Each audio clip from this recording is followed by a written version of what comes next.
This conference will now be recorded. So yesterday we were discussing the concept of auto scaling group, right? And we also noticed the auto scaling group this is the auto scaling group. It was picking up the CPU utilization and it was adding the instances and deleting the instances.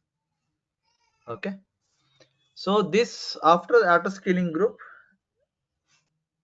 we have completed the EC2 module, right? So today we are going to discuss the EC2 interview questions. Okay, so EC2,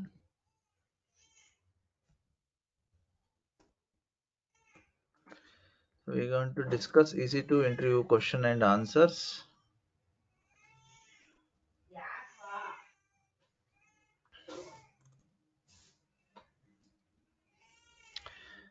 Okay, so this is a very big one. So we are going to times and I have written answers also. So the first question they will the typical question is, what are the components of EC2? Explain them. So the components of EC2, there are many, but you can highlight like very main important things like AMI, instance type, NIC or networking, EBS volumes, security group, key pair, load balancers, okay, and snapshots, isn't it? Routing table. So everything will be sorry, not routing table, load balancers, auto scaling group. There are many other things. Okay, so you can explain each of them by giving one or the other examples. So that is the first question. And the second question is, what are the stages of an EC2 instance? So you can say like start from create, pending, running, stopping, stopped, terminating, and terminated. Okay, or there will be another one known as stopped state. So you have to explain. So states or life cycle both are one and the same. So you can answer like that. Next, what are the difference between snapshots and a backup? So you can say snapshots are point in time replica of the EBS volume. It means it is just taking as a Xerox at that particular point of time. But AMI is a complete, along with the Xerox, it will have the metadata, right? So using which you can launch a EC2 instance. But from a snapshots, you cannot launch a EC2. It will have your back as a Xerox, but you should know how to and where to write from the Xerox, right? So that is what is AMI. So it will contain all the metadata. It is just a plug and play. It will contain the information like the instance type, the architecture, and the details of the snapshots. So those information it will take. Okay.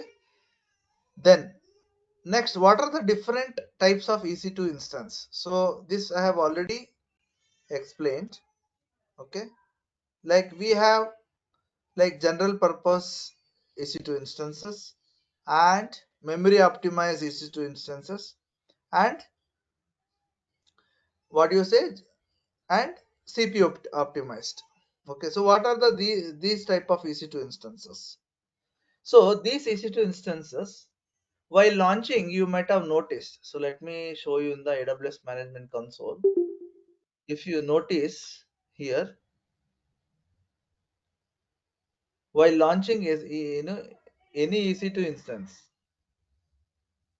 Okay, now in the here compare instance type. So this is what it refers to. So we have so many instance type for our requirement. Okay, so each instance will have its own features. Okay, so just think that there are gaming laptops. Okay, there are general purpose laptops, and there are say thin laptops, there are foldable laptops. So there are So these laptops only doesn't only have a difference in their names, but also in their microprocessor, what kind of motherboard, what kind of RAM capacity, and what kind of storage. So everything depends on the configuration. The same configuration, we have mainly three types of configuration. Okay, so they are memory optimized, then CPU optimized, and general purpose. Okay, so general purpose, you have seen T. It will start from T series or M series. Okay, so if you notice here, we use T2 micro, right? So T series, T2, T1, T3. So these are all general purpose EC2 instances. Here, there is a ratio of balance between CPU and the memory. So let me show you the some example. Then you will understand. So let me go to the first page.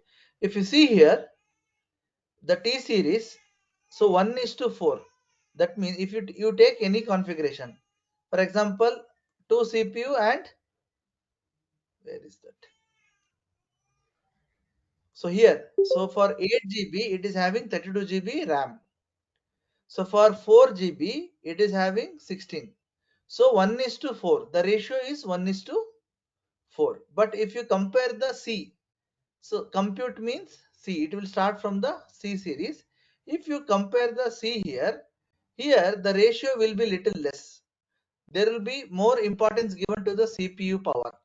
That means the compute power. Okay, you're getting the point? So if you clearly observe, let me show you. Yeah. So for 8 CPU, it should have been 32, but here it is a almost 1 is to 2. So the ratio is 1 is to 2. So that means for one CPU, the memory will be twice of that. Okay. So here also, if you can see, almost twice. Okay. So we use compute optimized, that is, or CPU optimized servers for those kind of applications where there is a high computing speed required, like for data analytics, gaming applications.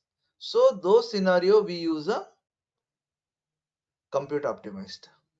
Then there is another server known as memory. So it will start from R series. Okay, you can check here. See here. So this will have a ratio of 1 is to 8. It means for one CPU, it will have 8 GB of RAM, because some applications like database, in-memory database, so those servers require lot of memory to carry out its tasks.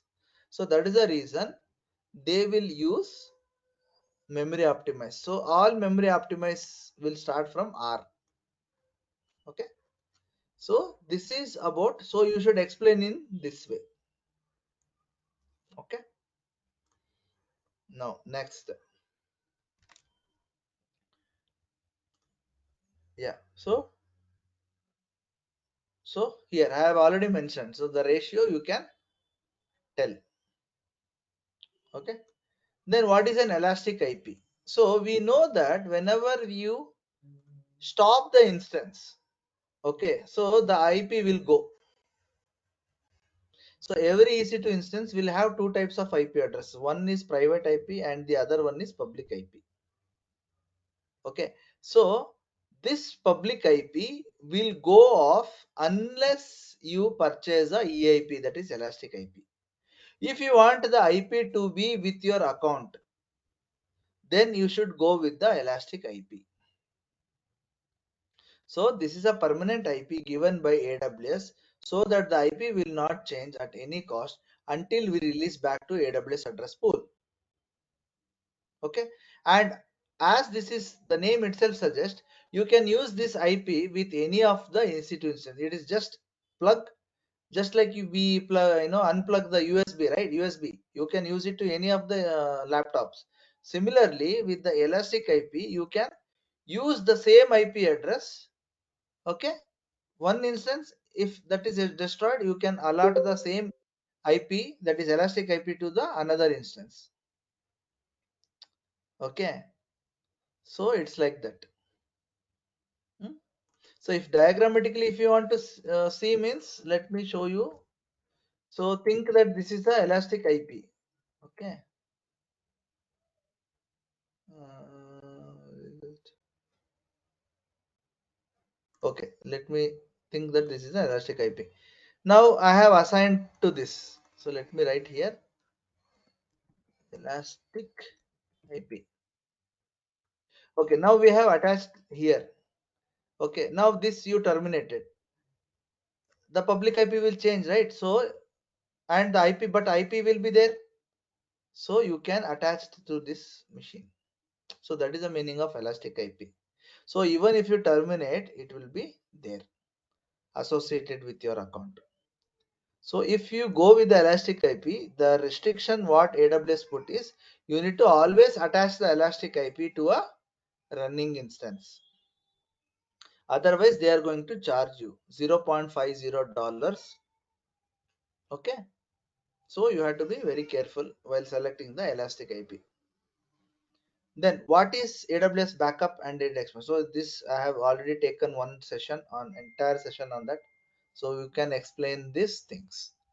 So it is an automated solution where you create backup plan, backup vault, resources, attach them so that the backup plan will take the backup and store it in the backup vault. Very simple. And these are the very common question. Seventh one is difference between application load balancer and the network load balancer. So you can say layer 7 HTTP protocol and HTTPS protocol traffic, very flexible, path based routing.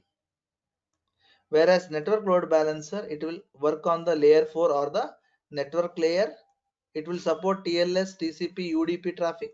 Static IPs does not support path based routing. For this, it supports only port based routing. Okay, so these things you should be very clear. This is a 100% question. Okay, and what is auto scaling group? So yesterday only we have done.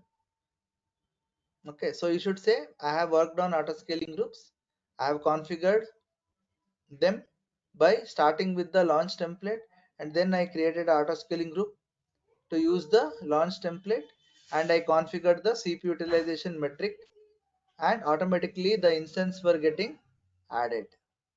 Okay, so if this is where you should answer. Then what is NIC and its components? So network interface card are in component. So the network interface card is the component through which all the traffic, whether incoming or outgoing, are routed to EC2 and IPs, EC2 instances, and all the IPs are associated. IPs means IP addresses.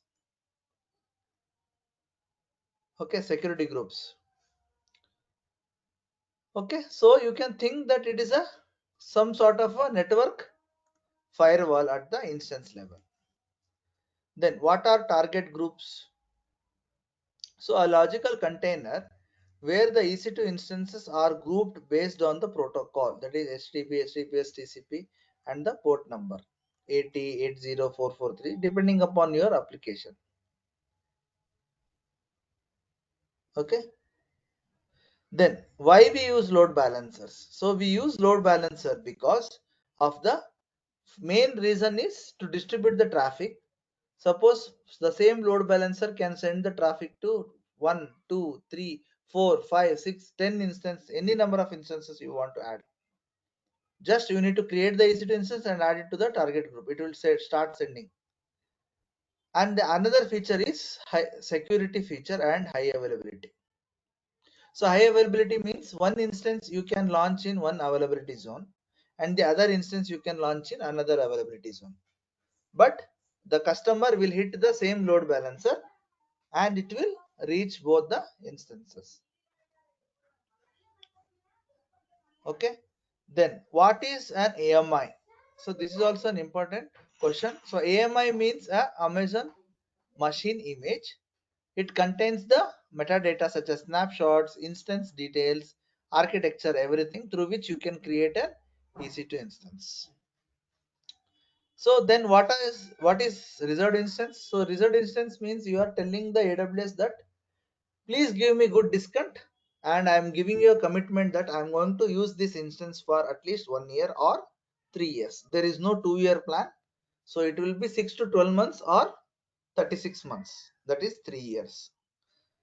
So if you go the higher number of years you commit to AWS, they are going to give you good discount. Okay. Once if you purchase the reserved instance, whether you run it, whether you don't run it, they are going to bill you. It unlike the on demand. Okay. So reserved instance are useful when you know that you are going to run the instance for at least 1 year or 3 years. Okay. So these are some of the important questions asked in the EC2 module or EC2 topics. Then next, coming to the day-to-day activities. So how you can explain? So what are all the day-to-day activities you are going to do? So you should say I was creating the or launching the EC2 instances based on the client requirement. Then I was modifying the instance type. Meaning, say now you have taken a small instance like only 2 GB RAM and something, but your application requires 4 GB or 8 GB. So you have planned a downtime activity and you have told customers that this Saturday or Sunday, anyhow, there will be a no business hours. At that time, I will bring down the server and change the instance type, okay, from the console. So that those things you can do it. Then modify EBS volume. So this I have already done a hands-on activity. So I told you you can increase the size just on the fly and you can attach additional EBS volumes also. Okay. So that is the modifying and attaching the additional EBS volumes. Then snapshots creations as per the application requirement. Okay. And backing up the EC2 instances by creating AWS backup plans or manually by create image options. So both the options I have shown you. So you have to tell this answer. Then load balancing the application traffic by ALB and NLB as per the application need or requirement. And you should also mention that you have configured auto scaling group as per the scaling policy. Which scaling policy? CPU utilization. And configuring high availability of application using auto scaling group, load balancer with the target group. TGP means target group. Then this is the main thing. So you have reduced the cost of EC2 instance instance usage by purchasing the reserved instance. So you should all tell these activities. So these are some of the 9 activities and 12 questions. Okay. So any doubt regarding these questions or regarding this topic? So we have started the EC2 from here, EC2 module. So any doubt, please ask me.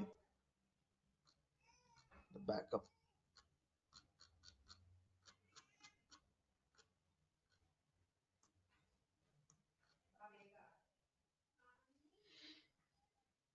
Okay. So if there are no doubt, then let us continue with the next module, which is S3 bucket. So which we have already done one part in the this IAM role. Okay. So now we are going to continue with the same thing, which is S3 bucket. So S3 bucket. So why it is called as bucket? Any idea? See, always think that bucket it means logically you should always refer Google Drive. Imagination. Like in the Google Drive, see, I can upload anything and I can open anything. See, just I am uploading the things. It is not asking me to create. If you create new folder also, it will, sorry, here, if you new folder, it will not ask me the create file system or anything. No, this is not a block based storage. It is a OBS. That means object based storage. This one, object based storage. That means whatever you want to upload, okay, whether it is a file, photos, uh, movies, or your XML files or XLS files, right? Anything you upload, okay, that is considered as an object. Okay, so this is a file. Okay, so this is, you can consider it as a folder, and these are files. So whatever you upload, they are considered as an object. Okay, so that is why object based storage.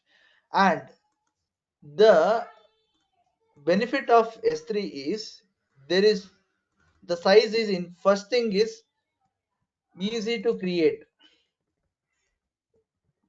Okay, and global entity. What do you mean by global? So global entity means, if you create any bucket with the name, for example, come back to the Google Drive. Now if I create any file by the name, let me show you. Okay, let me create the folder name as folder 1. Okay, and I am creating. Okay, now if I try to create new folder, folder 1, okay, it is allowing, but in AWS it will not allow. See, in AWS, the bucket name, it should be unique. For example, if I am creating the bucket name by the name bucket 1, so nobody else will be able to create using the same name. You're getting the point? Got it? For example, or if someone created by the name example.com, okay, so nobody else will be able to create the bucket using the same name. So this is the meaning of global entity, and very easy to create, in the sense, with the help of console, with very few steps you can create. Then another advantage of S3 bucket is infinite size. Okay, even in Google Drive also, you don't specify the size here, you just keep uploading. Okay, okay, for now it has given me only 100 GB, but it will not display. Okay, see here, it will not show you the size here. So overall bucket size is what is important for the this thing. Okay, so infinite size, so you start from 0, you can be, and any big size you can upload, in the sense, any size of the object. So the size of the file can be up to 5 TB. Okay, then very secure, very secured, and reliable. It means your data is very safe. Your data is very safe and secure. So these are some of the benefits of S3 bucket. Sorry.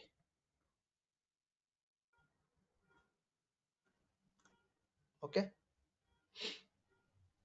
you're getting the point. Hmm?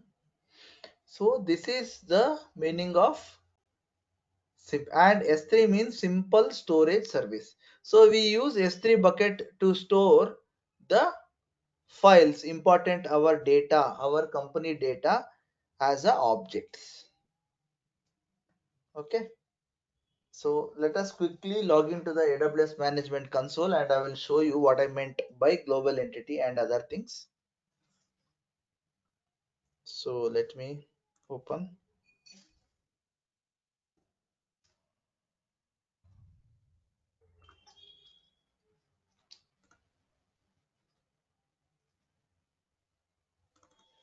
So I'm going to run here.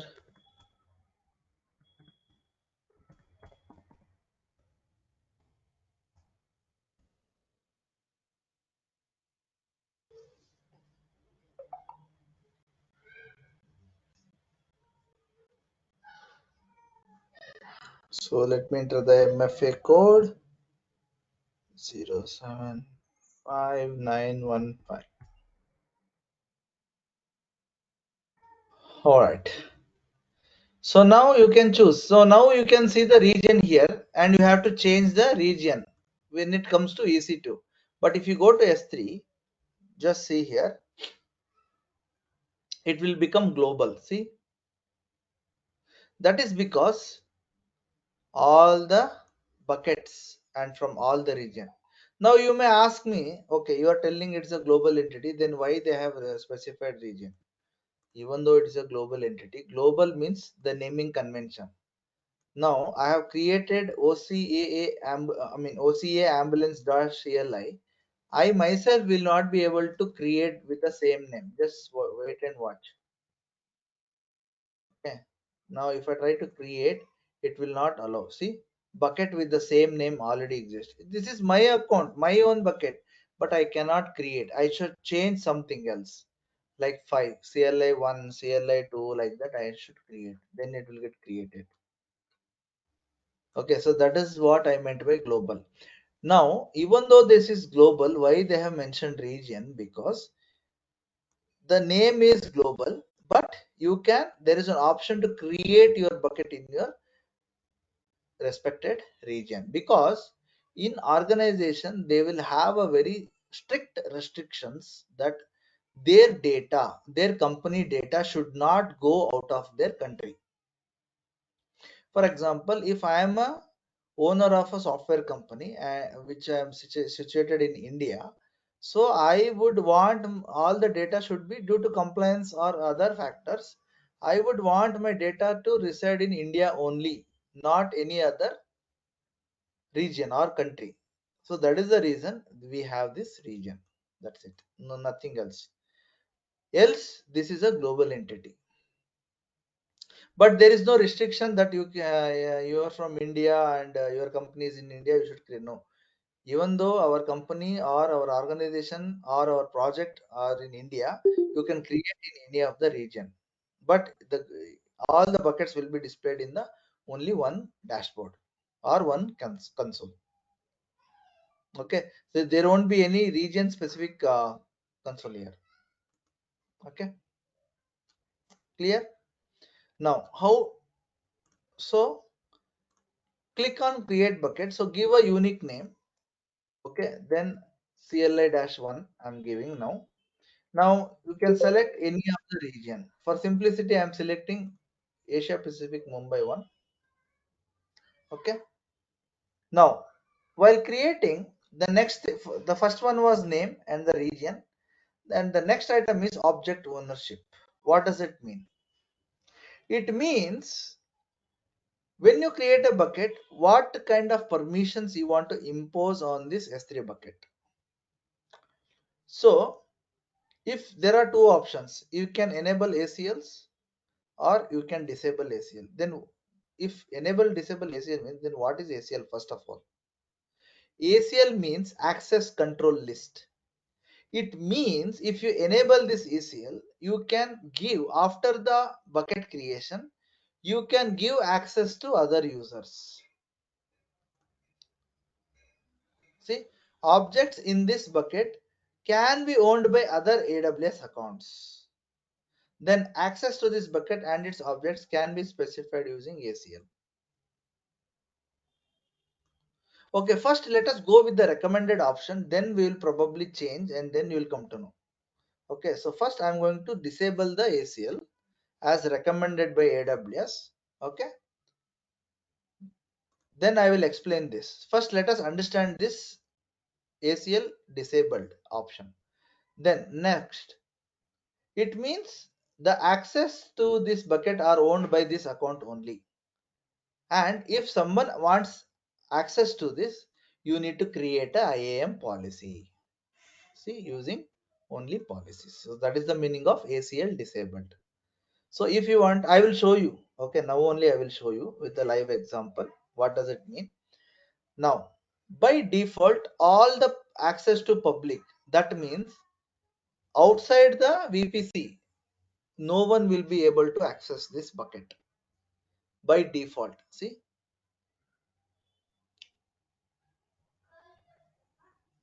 So if you want to allow, you need to enable this and I have to accept this. Now, bucket versioning is something we'll discuss later. It is an advanced topic. We'll discuss later. Tag, if you want to give, we can give tag, say name, or name will already there. You can say it as environment test.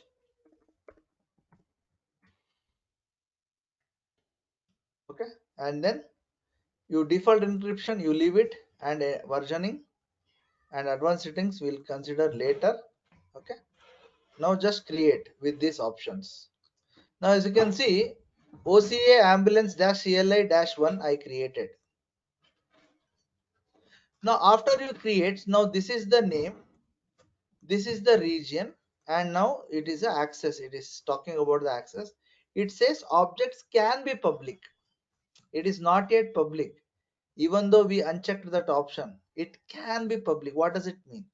It means that you can make this as a public. How to make it public? First, let us upload something. So first let me upload some of the files. Say I will upload one picture. Okay, so I will upload my logo. Okay. Okay, now while uploading, see here, you can enable the versioning now also, but I will come to that later. Okay, now check the permission. This bucket has the bucket owner enforced. So we need to create the policy. Okay, so just upload. Properties we'll discuss later. Okay, for now just understand the basics. Okay, now I have uploaded. Now this is the my logo. Now I want to access this. So how you can just access using the URL. But will I be able to access?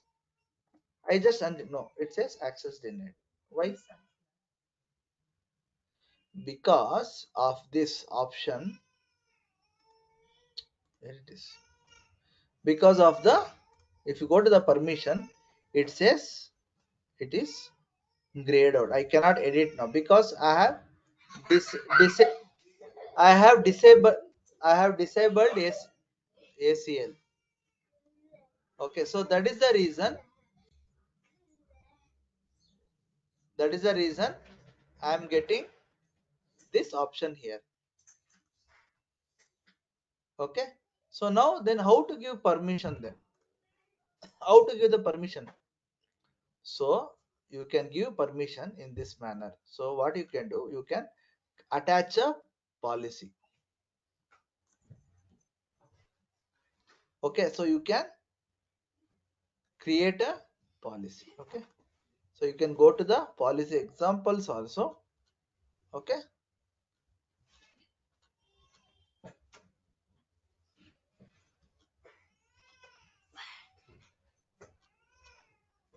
okay.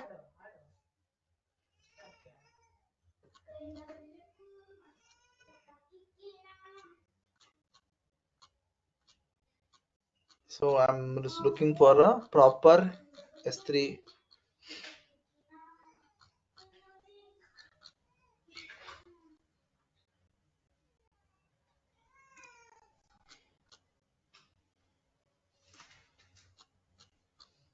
Mithun. Yeah, So in AWS, it's recommended to disable ACL, right? So once we disable ACL, we can just upload the documents or the data in the ACL in the S3 bucket. But to give yeah, access yeah. Go ahead. to some, but to give access to public, we need to disable the ACL. So No, no, uh, no. You can create one IAM policy like this, and you can attach. So I'm creating, right. See here. So action allow principal star. What are the actions? S3 get object. So this is more than enough, right? So you can replace with your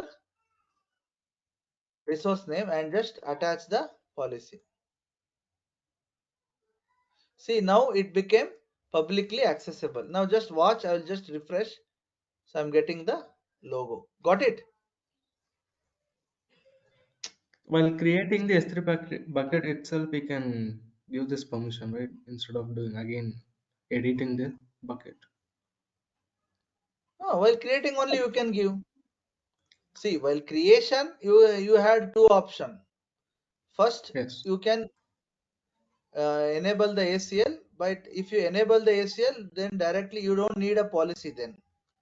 So, but O- AWS recommends to give access to public using only this kind of policies. Okay, okay, okay. But you can So, always edit here. You can enable the ACL, uh, okay, and then after that you can give access to others. Yeah, so once we choose the AWS recommended that which is disable ACL, who can view the URL link then? yeah, that's what. So whoever you are giving the access using the policy, now everyone can view. No, no, whoever will access using this URL, they can view my content now. I'm giving the restriction here. See, this restriction says only the get object and get object version. That's it. So I'll not be able to upload anything into the object from the outside public. Okay, okay, okay. Okay, and so this is for public access I have given. So you can modify your bucket policy and you can set a restriction that only from a particular IP they can access, or only this particular user they can access. So that kind of policy customization you can do it. So by Okay. default, if we select disable ACL, Mm. no one can view the URL link, right? What is the images which we uploaded? Yeah. Okay, okay. If I just delete the policy, now see what will happen. Now if I just delete this policy, let me copy first. So now I am deleting this policy. Now see, I was able to access, right? Now see, it is already gone.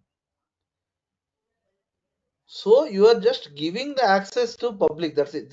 It means I am accessing via internet. You can access.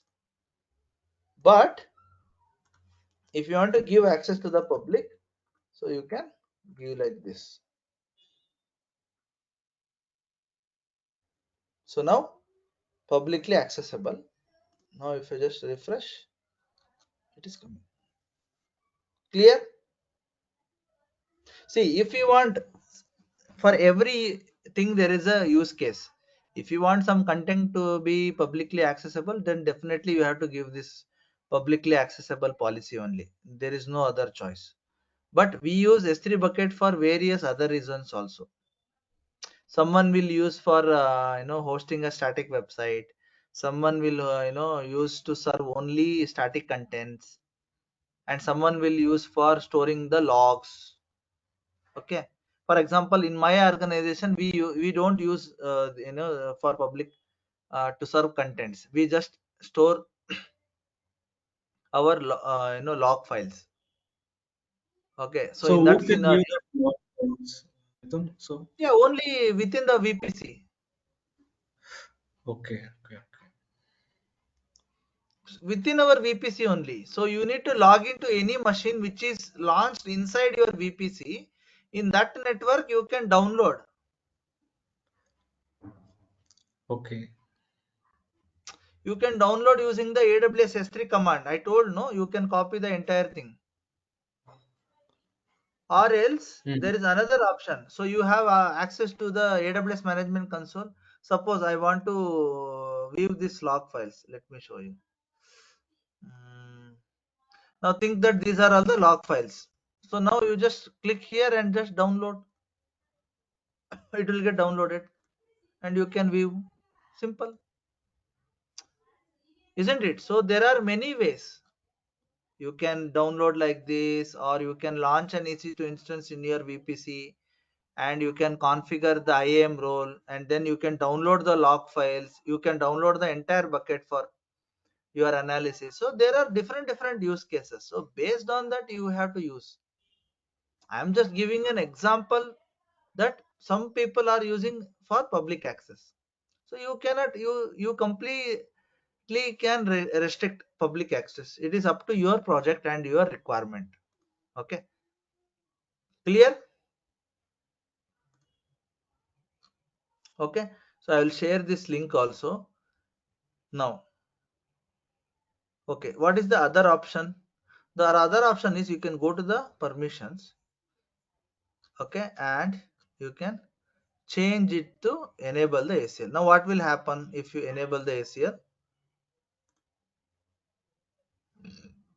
Then you have to go to the individual objects, and here you can change. So everyone in public read and write, you can change here like this.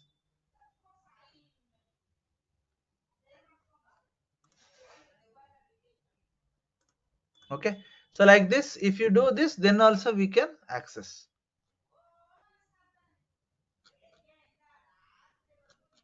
Clear? So this is called the two different options.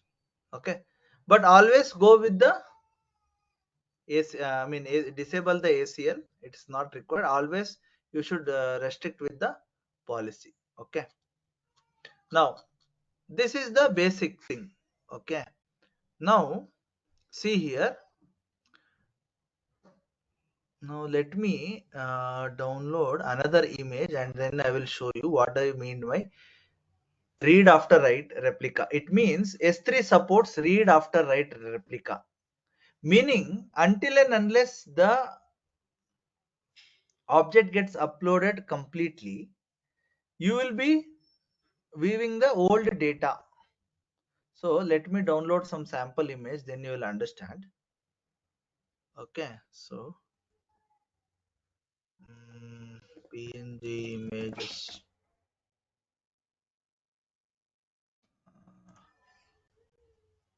So let me download this.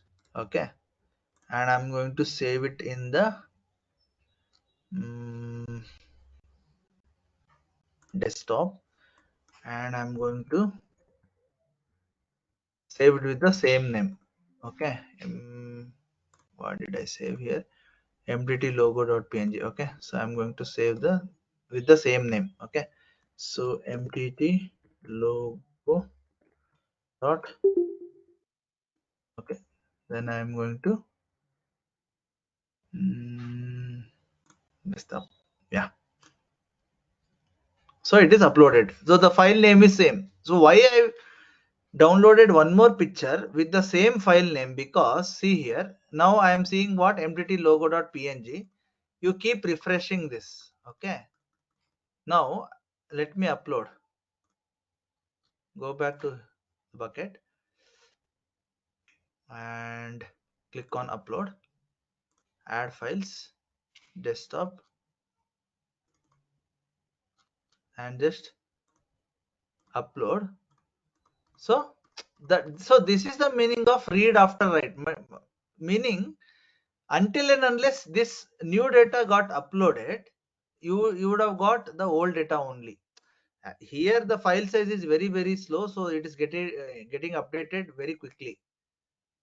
Okay, but this is the read after write replica means until this new data gets uploaded, you would have got the old one only. Okay, so this is the meaning of read after write replica. Okay, now next, what is the other thing? And you can check the configuration. So ACL is disabled. Okay, if you enable ACL, no, another headache is every time you upload an object, you need to go and keep on editing the ACLs. So that is another major drawback of using the ACLs. Okay, now next, so now you can now again edit this. Now here you can also change the, you can now all block the access also. Now if you access here, now even though we have given a policy, now it will become unaccessible, even though we have given a policy. Okay, so this is the concept. Now every time you upload an object, you see some properties of that object. What are those? Name, type, last modified, it means when it is uploaded, and the size. So see, size, it's only displayed on the object level, not at the bucket level. Okay, if you see here, it will not show the size. Okay, because this size is infinite. Okay, you clear?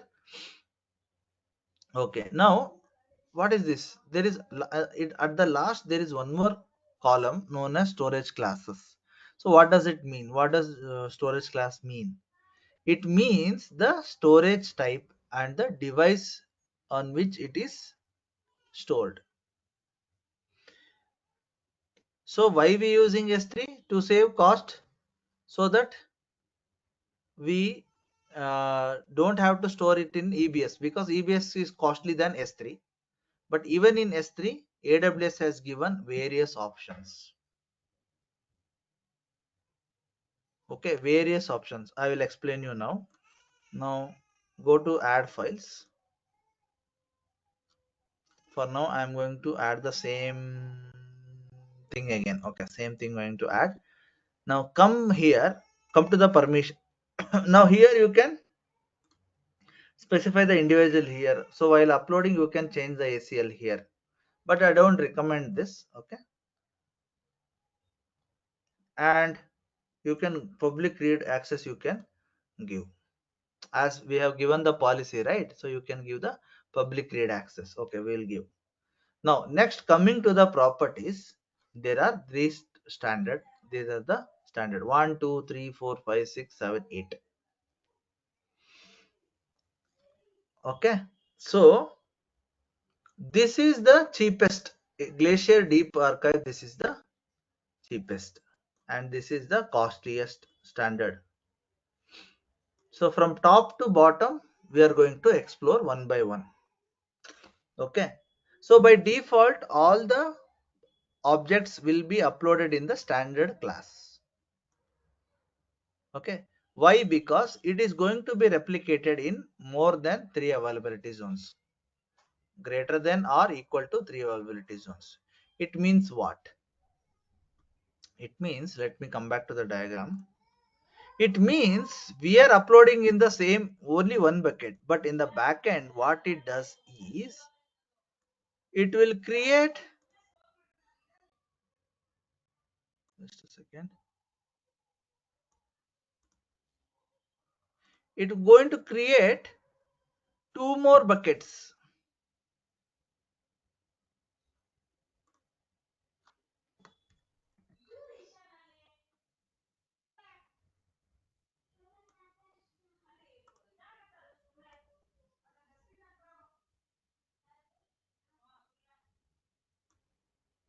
So it is going to create two more replica, or even three, one more, greater than or equal to 3. So it is what? It is a replica. So that is why they are giving, and these three buckets are managed by AWS, not us. For us, this is only one bucket, but in the backend, they are going to replicate the data in 3 buckets. So that is what I was trying to explain, read after write. So even though we are uploading to this, so what will happen? It will first get upload here, then 1 2 3 simultaneously it will get replicated. Even the files also, one first here, then this. So that is why they give almost 100% guarantee that our data will be safe. Getting the point? And S3 standard means it will be replicated in 3 availability zone: AZ1, AZ2 and AZ3. Now coming back to this,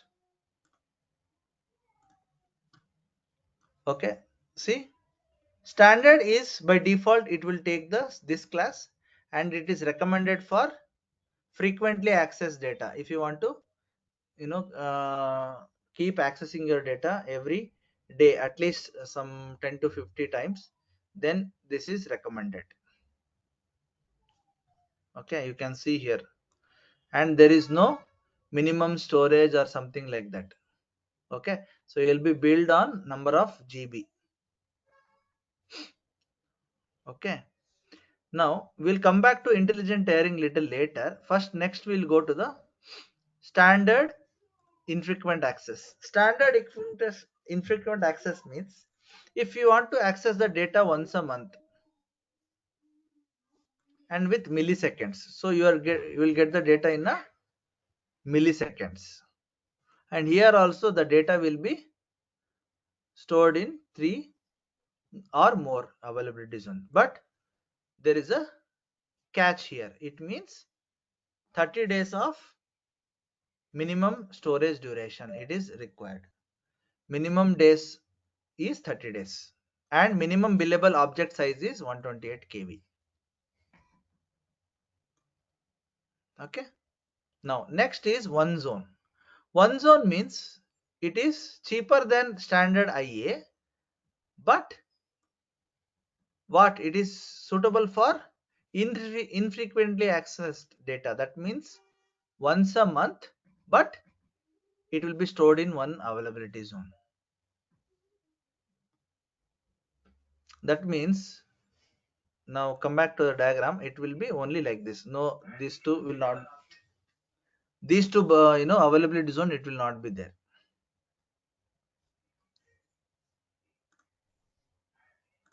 Okay, next is glacier instant retrieval. What does it mean? It means this is cheaper than one zone IA.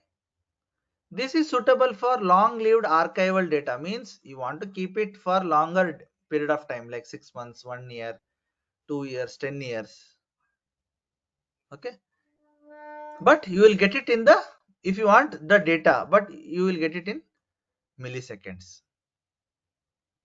But if you choose this, you have to keep the data for minimum 90 days.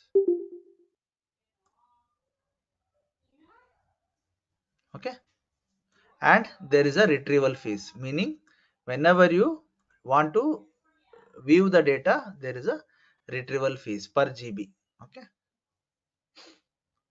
next, glacier flexible retrieval, formerly known as glacier. This is cheaper than this one. Okay, but it will take minutes to hours, not in milliseconds, because in these two the technology or the device they use to store data are very cheap, and it takes time to get the data back to you. So that is the reason it takes from minutes to hours. So these are suitable for data like once in 6 months if you want to access them. Okay, for this also there is a 90 days storage duration period, and here also it will be stored in 3 availability zones. Okay, in the both the cases. Now this is the cheapest as I told you, and here restriction also is there. 180 days you have to keep for 180 days, that is 6 months. 3 6 8, yeah. So here 3 months, here 6 months. Okay, and for every class there is a retrieval fees.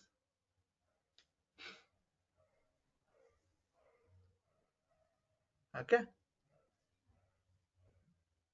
and the last one is reduced redundancy. This is for like non-critical frequently accessed data with millisecond access, but AWS itself is not recommending this because S3 standard is more cost effective than this.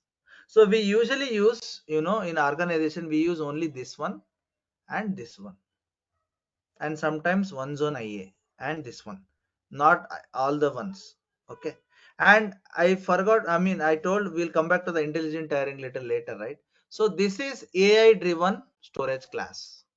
If you select this, So in the backend AI, that is artificial intelligence software, it is going to monitor your pattern, like how long you are keeping the data, how frequently you are accessing the data. So based on the data, it will itself will start moving the data to different storage classes. But usually we don't use this in a production or any of our organization accounts. We use only either standard OneZone IA, standard IA, or Glacier Deep Archive. And initially for first 30 days we will keep it in the standard, and then after 30 days we are going to move the data to the another class. So that we are going to discuss. Okay,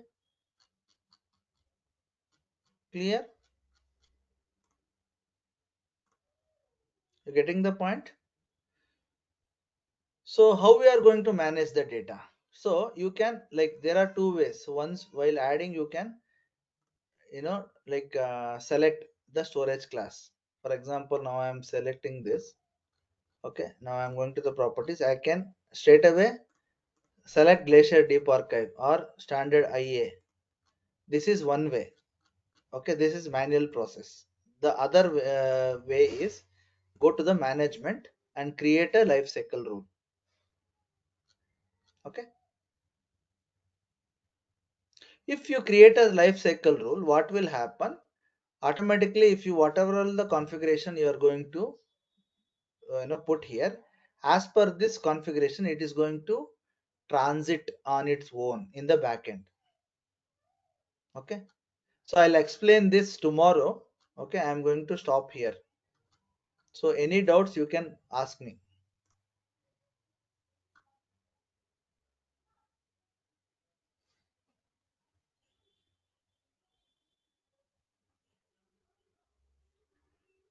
Okay, no doubts. So I'm going to stop the recording then.